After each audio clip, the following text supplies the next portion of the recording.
The Zara is Italy's new top-of-the-line heavy cruiser in Update 1.101, Raining Fire. Does it live up to the hype of being a floating fortress, or is it dead in the water like the Trento? Well, in this review, I'll be answering that and more. First though, some history on the Zara and its class of heavy cruisers.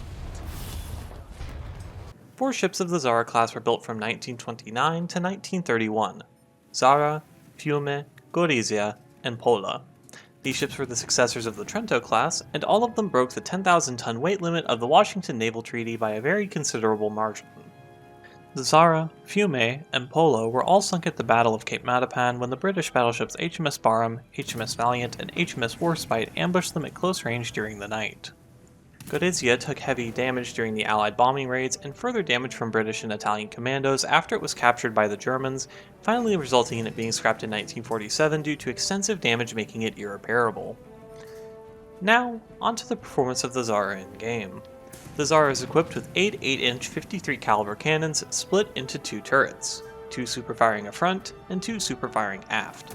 These cannons have a relatively poor rate of fire at 4 salvos per minute, horrific dispersion, and good per-shell damage. Now, you might be asking, weren't the 8-inch 50 caliber cannons of the Zara explicitly designed to fix the accuracy issues of the Trento's 8-inch 50 caliber guns? Well, yes, but Gaijin doesn't seem to have gotten the memo. Overall, these cannons are substandard due to how difficult it is to hit with them, causing the Zara to struggle in damage output outside of very close range engagements. Even at close range they don't deal much damage, since they still tend to miss the part of a ship that a player is aiming for. The Zara's 8-inch 53 caliber cannons get 3 shells: HE, APHTBC, and HETF. The HE is weaker than most 8-inch HE shells, but is still pretty effective against destroyers and small cruisers. The APHEBC has a very large amount of explosive filler and high penetration, giving it the best overall damage output against other cruisers and making it the go-to shell for dealing damage.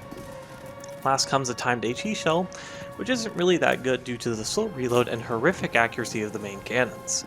I'd recommend bringing primarily APHEBC, and then some HE for lighter targets, and maybe a few HETF shells. While they may be terrible, you're probably going to need them.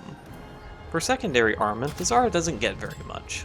With only 6 double 100mm cannons, 4 dual 37mm cannons, and 4 dual 13.2mm machine guns, the Zara has one of the worst anti-air loadouts of any 5.7 cruiser.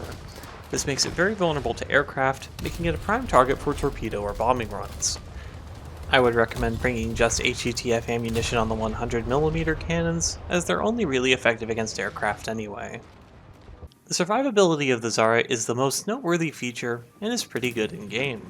The entire midsection of the ship is well protected, with the belt maxing out at 150mm. It can tank quite a lot of fire before going down, and overall is one of the best defensive vessels in the game. This helps make up for the poor accuracy of the main guns by letting the Zara get into close range without being crippled as easily. Bow tanking is also very viable, as the ship can tank a lot more damage from the front while closing the distance even faster than usual. Lastly comes the Zara's mobility. With a top speed of 59 km per hour, it's below average, but not by much. This is disproportionately bad for it, however, since it has to get to very close range to be effective. For the playstyle of the Zara, the high dispersion of the cannons and the good protection push it into a close-range brawling style. Fighting at longer ranges simply isn't viable due to the high dispersion crippling the damage output of the Zara, and while its armor is more effective at long range, it's not worth the loss of potential damage. Getting in close brings the overall damage output up, and so long as the armor is moderately angled, most enemies will still struggle to pen the midsection of the ship. The Zara is disproportionately good against light cruisers and destroyers due to their guns lacking the penetration to go through the belt, but against heavy cruisers, the armor won't stop their AP shells. The biggest threat to watch out for would be enemy close air support, as the Zara's poor anti-air weaponry struggles to stop most planes before they can drop their ordnance. Torpedoes can also pose a major threat due to being at close range, so against destroyers or Japanese cruisers, it's best to exercise a bit of extra caution before closing the distance. So, would I say the Zara is worth it overall? No, not really.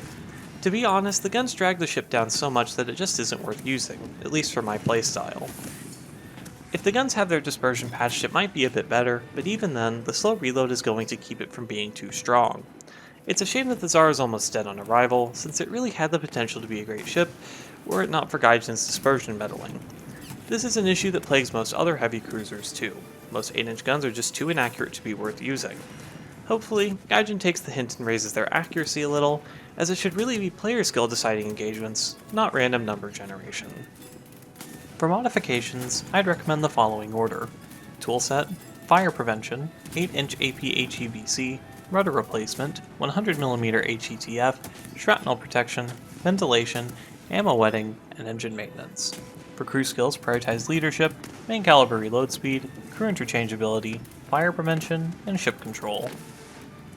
Thank you for watching. I'm going to have to slow down video production to 2 videos a month since college is pushing a lot more work on me than I'd expected. Hopefully soon my classes slow down so I can get more content out, since there's a lot of stuff that I really want to cover. Don't forget to like, comment, subscribe, or share the video if you like it. It helps my channel out a lot.